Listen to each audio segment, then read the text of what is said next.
continue our briefing talking about the north part of our region.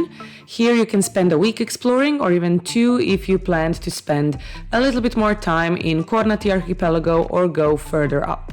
The area can be divided into Krka river and channel, and then we have Šibenik archipelago, and we have Kornati and Telaščica National Parks. So we will start with Šibenik archipelago right here. After passing Rogoznica town, which we already mentioned, on the right-hand side, the starboard side, will be visible Marina Kremik and its neighboring town Primošten. They're both about 23 miles away from the base, making it ideal for the last day of charter or if you're sailing out in the morning from the base. So surrounded by UNESCO protected vineyard fields, Marina Kremik is big and safe from all of the weather, although it swells a little bit in southeastern winds. From facilities, there is a shop, a restaurant, showers, toilets. You can also refuel here on the right-hand side before coming back to base. A short but a steep hike up the northern hill takes one to a giant statue of Our Lady of Loreto, where one can sip coffee while admiring amazing panoramic view of the surroundings, including Primošten town. So Primošten is often admired for its traditional Dalmatian charm and is a great stop on your way. It is, however, worth it to remember that it is completely exposed to all winds, so calm weather is essential for a visit. There are numerous bars, restaurants, good provisioning, laundry, kids' playgrounds, long beaches, hotels, sports center, diving center, and the sights from the little church in the center is also very, very nice. Anchoring is possible to the east of the town or near the hotel.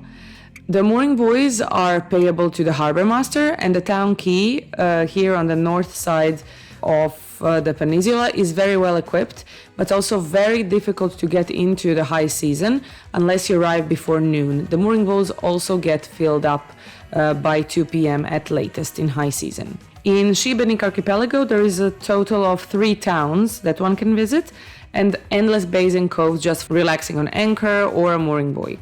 The towns will be Zlarin town on Zlarin Island on the northwestern side of it. It is very exposed to northwestern winds. Just across from the channel is Prvić Luka on Prvić Island, exposed to southern winds, especially southeastern.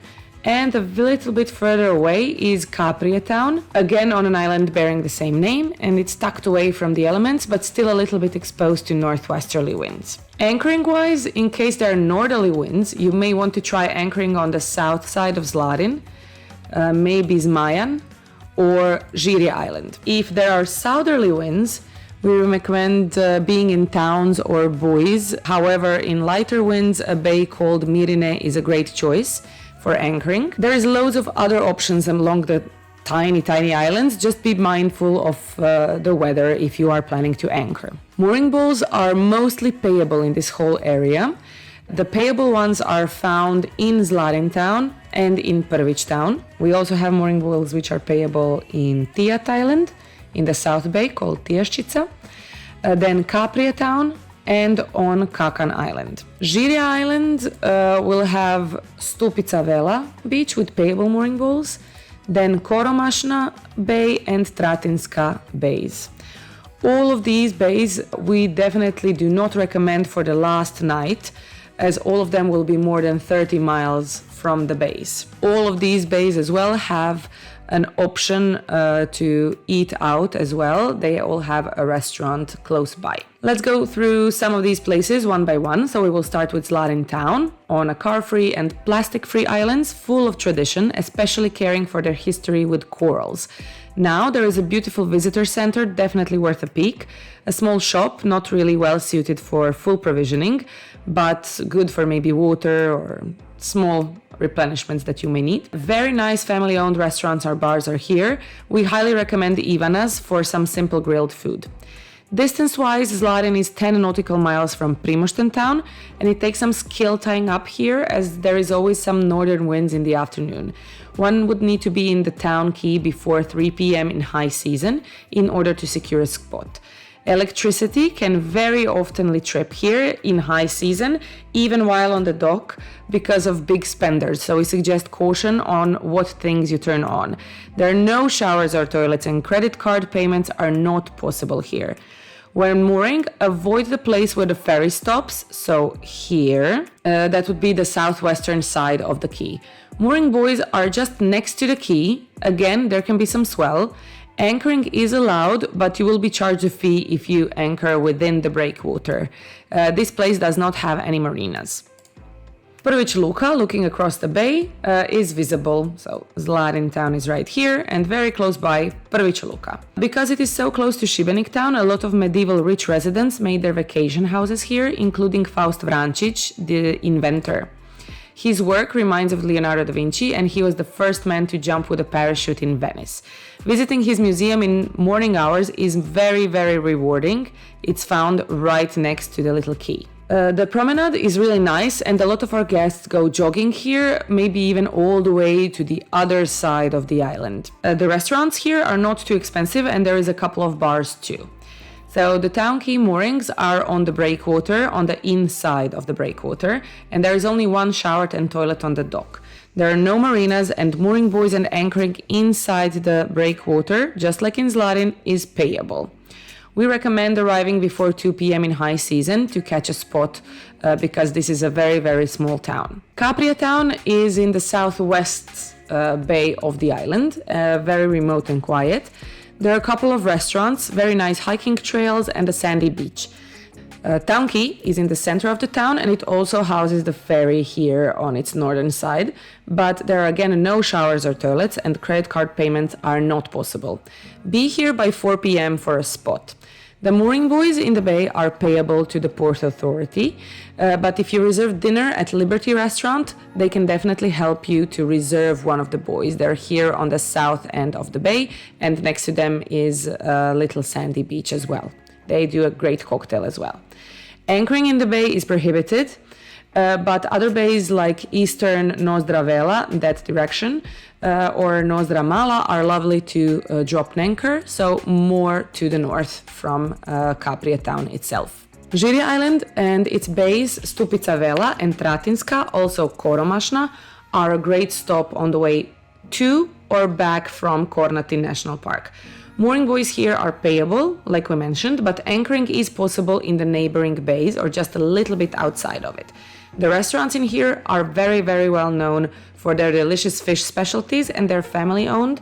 So in Stupica Vela, one can also have a walk to an old fort that may have belonged to a pirate queen, Teuta, or maybe enjoy some amazing snorkeling. So Tratinska is only 7 miles away from Stupica Bay with a very similar setting. It's very exposed to southeasterly winds. It has payable mooring buoys right here, or one can anchor a little bit outside of the bay right here.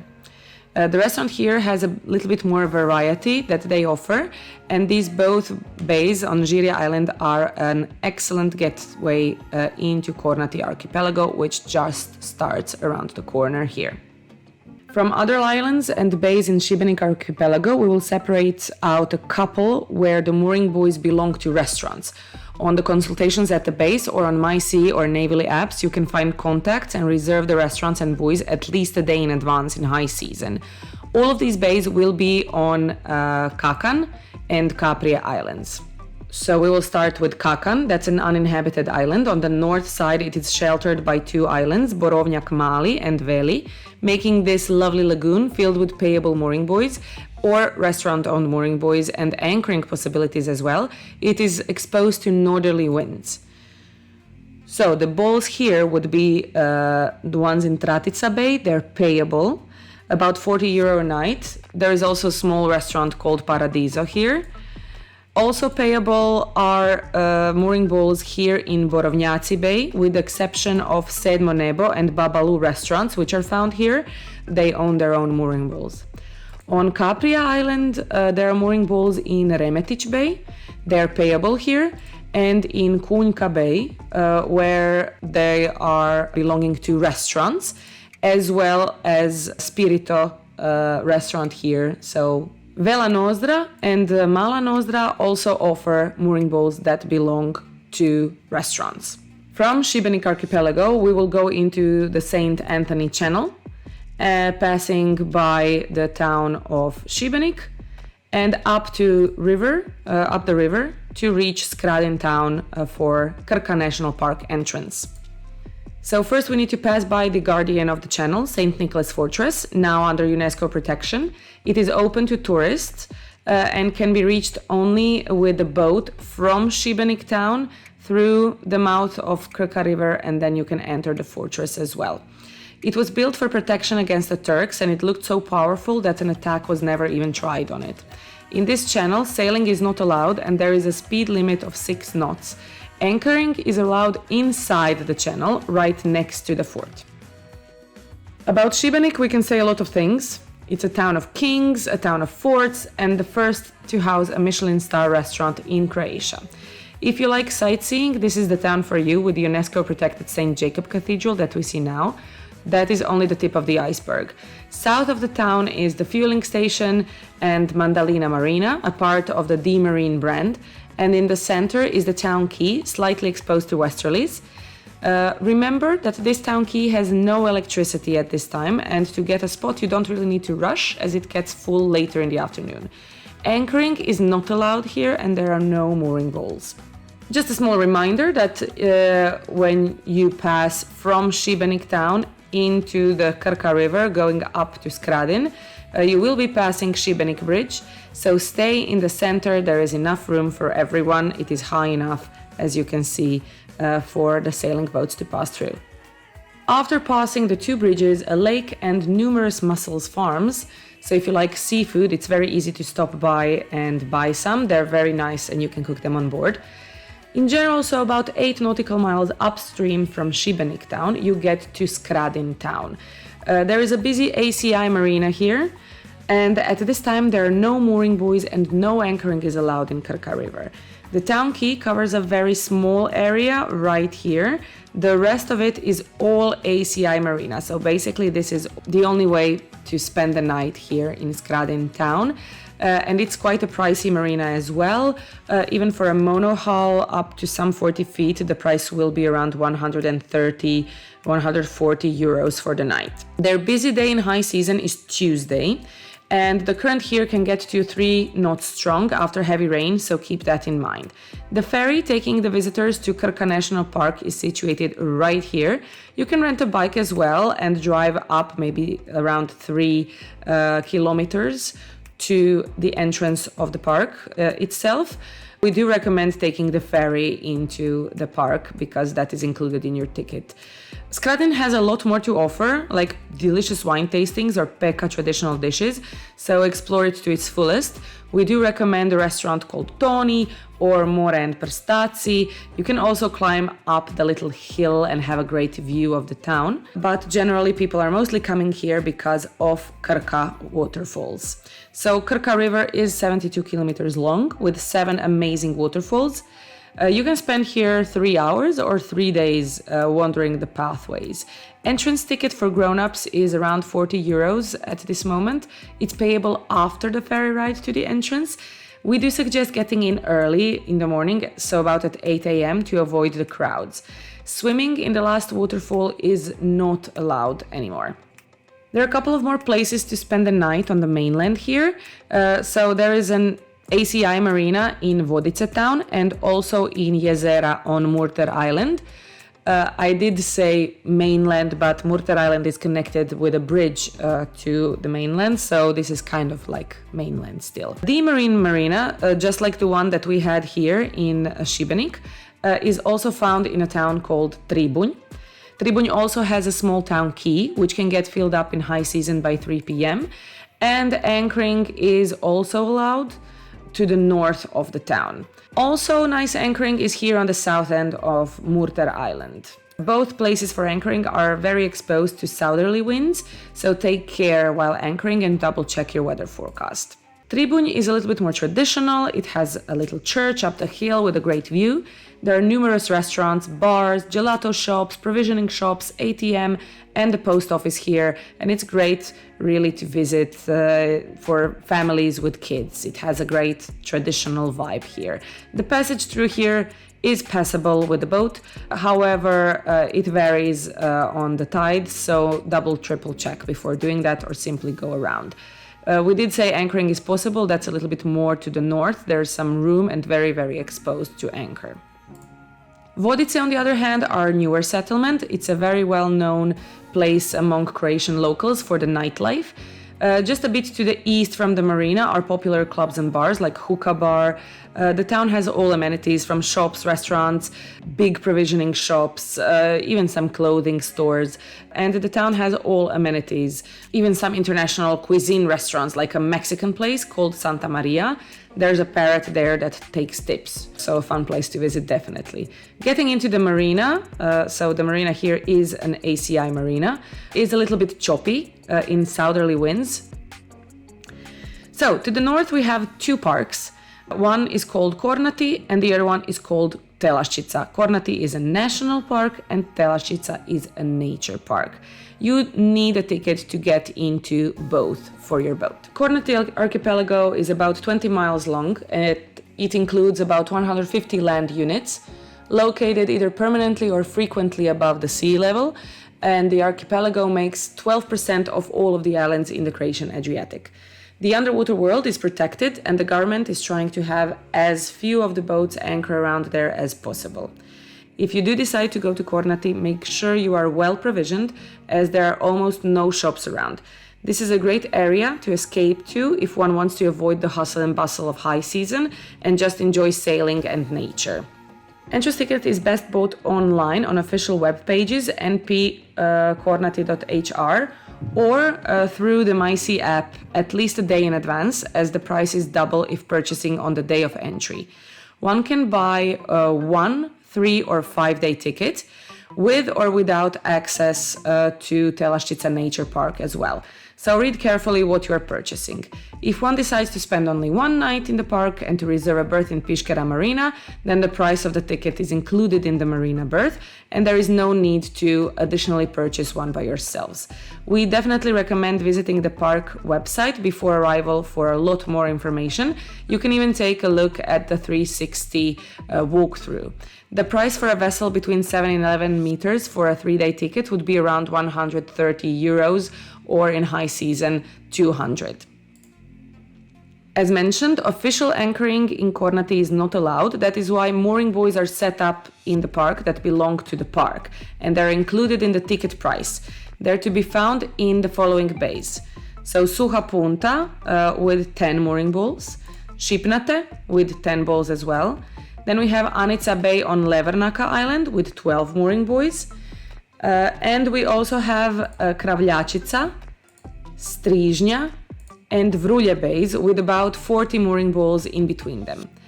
Kameni Žakan, little island on the south part of the park, also has mooring balls that belong to the park. There's around 10 of them. There is also an ACI marina here called ACI Marina Piškera. That is the only place that has a small shop, and if you book a berth there, it includes a day ticket to the park. Any other docks or mooring balls you see belong to privateers, so you are obliged to eat at their establishments if you decide to use their facilities. We would suggest Opat Bay and restaurant as well, and Smokvica Island or maybe Lavsa Island right here. Smokvica Bay on the southeast side is exposed to southeasterlies and has a great restaurant called Piccolo, and there is also a small quay for guests. While Vrulje, where we mentioned that you have park mooring balls, is also known as the main village on Kornati. It has great shelter, although gusts sweep all over when there are strong winds. There is also swell in Yugo wind. Make sure to mind the depth when approaching the floating pontoons from 3 restaurants, or just opt for the swinging moorings that we already mentioned on the south shore. Telaščica Nature Park is adjacent to Kornati, so if you have a 3-day ticket or 5-day ticket, you can visit the bay. There are many anchorage possibilities, and you can have a walk also to a salt lake. It is very fun trying the difference in buoyancy in the salt lake and the sea. The lake is called Mir, meaning peace. Between the two parks, here is the border between Kornati National Park and Telaščica Nature Park. So between the two parks to the north is also an exit from the protected area. So Žut Island that we see here is no longer part of the park's complex. We definitely suggest visiting again the website from the park for information about entrance fees and interesting things to do and to see. The entrance ticket to the nature park can also be purchased on spot with a credit card with rangers. The border between the two parks is just here, and the channels are called Proversa, and one can exit Telaščica and Kornati National Parks right here. So Žut Island is no longer part of the park, and there is an ACI marina right here. And around the little peninsula here, so both on north and on south side, are mooring balls that belong to very good restaurants. Also not part of the park is Sali town, right here, with the little town quay. It's very quiet and picturesque, a great stop after spending a couple of days in the park if you need to refill water, and if you're spending 2 weeks in the north and have a plan to go further up to quiet islands like Rava, Iž or Sestrunj.